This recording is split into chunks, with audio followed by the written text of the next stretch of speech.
Thank you very much, and thanks for the opportunity to share my journey into having early onset Alzheimer's. Now, let me just get this going.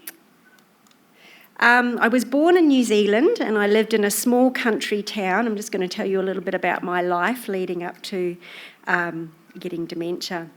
And I went to a small, tiny country school. Hang on, let's go. Sorry. I have 5 brothers and sisters, and I'm the baby of the family. This is me on my first day at school. I went to a very small, tiny country school that only had about 20 kids on my first day when I was there. I had an incredible upbringing working in the country, and my mum didn't work and my dad had retired before I was born. I went to a small, tiny country school that only had 25 kids, and they were always playing in the bush, building huts, and taking a long bus ride into town to go to high school in later years. I always knew I was creative, so I was delighted to find that there was a career in graphic design, and I was lucky enough to get a job at the local newspaper in the art department, which put seed to the rest of my career. An ex-boyfriend called me up from Australia and said, "I love you, I miss you, come and live with me in Perth." I handed in my resignation the next day and moved to Perth in 30 days. That was 30 years ago. And so I don't know if you recognise the skyline, but that's Perth about 30 years ago. Right. So when I arrived, I was at the right place, right time, and Steve Jobs had just created the first Apple Mac, which had 12 fonts, and I knew how to drive them really well.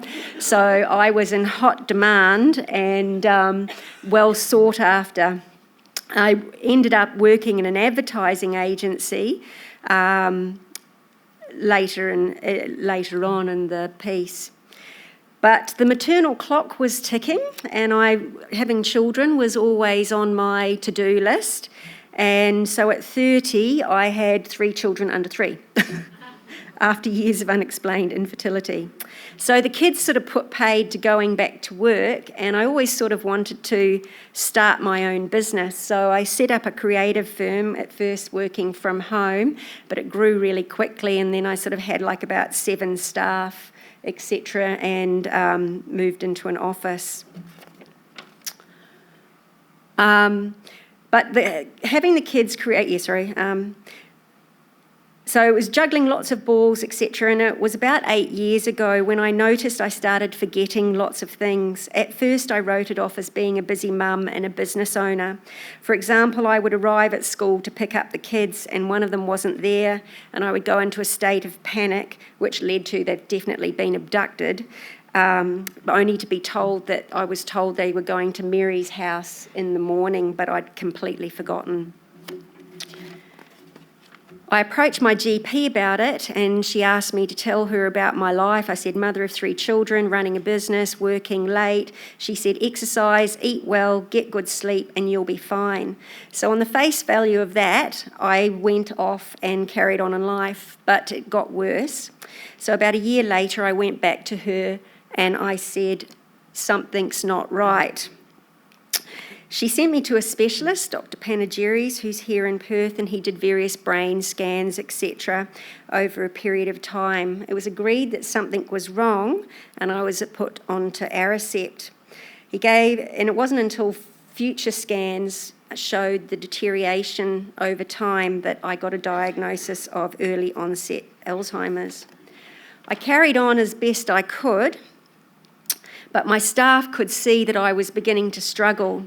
They asked me not to answer the phone and suggested that if I went to client meetings to take one of them with me.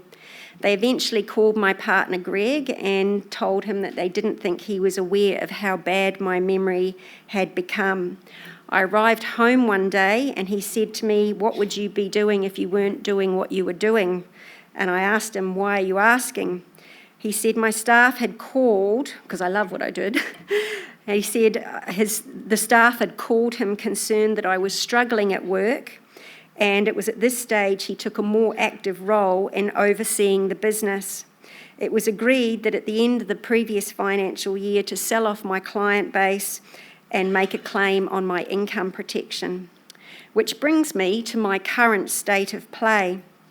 I am now retired, trying to keep myself busy, active, and above all, in a positive frame of mind. Some days that's harder than others, but I'm pretty good at seeing the sunny side up. I am aware of how bad my memory is becoming, and the continued decline is frightening. Not that any of us can predict our futures. It would be nice to know how many sort of viable years I've got to do the kick the bucket items before I can't look after myself. But in the meantime, I've developed a number of coping mechanisms in order to survive the best I can. Having a mobile phone, thanks to Steve Jobs, is one of the best things in the world when you've got Alzheimer's. There's so many apps and various things on it that it really allows me to carry on. One of the things I'll do is if I think of something, I quickly send myself an email as a reminder, and so then I can see the email and that needs to be read and action it, so I can just stop and drop and get the information down somewhere. Having another app that I've got is where parking my car, because in the beginning of it, I kept losing my car everywhere and not finding it. It was incredibly stressful. So I found an app, and basically you click where did I park, and then you click where did I park here I parked here, now I've got to get back there, and it uses GPS. There's a number of apps in the App Store to do that, and for normal, regular human beings, it's quite handy as well. Another thing I do is if I'm going to hospitals or complicated places or into the city or somewhere where I've not been, I take a series of photos as I'm going along, but I don't take the photos of where I'm going. I turn around and take the photos of where I've come from. So then I can go back through my phone and swipe through the photos, and it will show me the way back, particularly if you're going through multi-level high-rise buildings or complicated spaces. My calendar is really important. You can see it's jam-packed with reminders to take tablets, reminders to places to be, and alarms, etc., and that allows me to continue carrying on as well. I can actually still drive. I have to go to my doctor every 6 months to get a permission from her. She looks at me. She's never seen me drive. She's never been in a car, and I can see she's quite concerned, but so far she keeps giving me the referral, so we're often going. And obviously having a GPS is just, thank goodness for that technology as well. One thing I'll do, the other day I had to go to a doctor's appointment, is I will research the place online. I'll go, as you can see here, onto Google Maps, Google Street View. I'll print them all out. I'll take them as a hard copy with me as well and try and figure out where I'm going to park and just try and mitigate the anxiety that I get trying to do these sorts of things. I kind of find, and I know a lot of people do this as well, I go, oh, my mobile phone, I need to go and get my mobile phone. So I'll walk to one end of the house, walk into my bedroom and go, what did I come here for? So now I make a point of going mobile phone, mobile phone, mobile phone, mobile phone, mobile phone, so I don't forget what I'm actually going to look for, because it gets so frustrating. For an event like this, again, to try and mitigate the anxiety, I get well prepared the night before. So I've got all my clothes, all my notes, all the maps, everything's all sorted to just try and remove that. A bit of a no-brainer is I'm taking lots of medications, so obviously a pill tray so I don't double take them or not take them. This one's quite popular. When I'm cooking, I get all the ingredients out and I put them on the left-hand side of the counter. And then as I use the ingredients, I put them on the right-hand side of the counter, because I was finding standing there with the salt going, if I put the salt in, I'll put some more salt in, I'll put some more salt in. So that sort of has solved that problem for me. Another thing that was really great is I hooked up with the Alzheimer's Association, and I cannot, it's just been absolutely wonderful. Every fortnight I go out on an early onset Alzheimer's Ladies' Day, and we might go to the zoo, we might go to an art gallery, and it's been a really wonderful experience to, get out and about.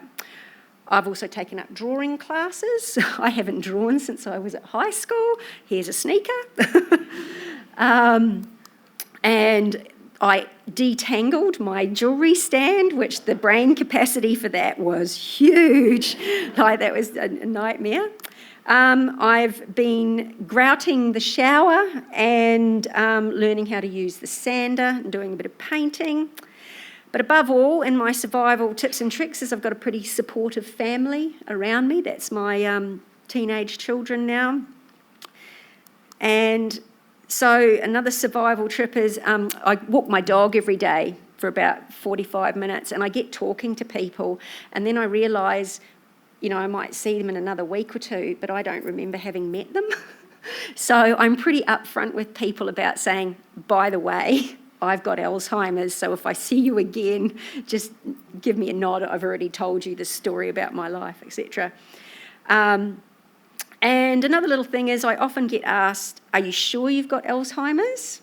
Because I don't know what a person with Alzheimer's looks like, but apparently I don't look like one. And I'm not sure what they look like, but anyway. And then the next question is, how do you know you've got Alzheimer's? Because it's amazing how a lot of people think that they might actually be getting Alzheimer's as well. And my absolute saving grace is Timmy, my dog, who keeps me company at home. And that's it, I believe. Oh, sorry. Big point here. At the start of the day, you need to make up your mind that you're going to stay positive and enjoy the day. No matter what comes your way, you have to decide ahead of time, and that's what I've chosen to do with my life. Thank you.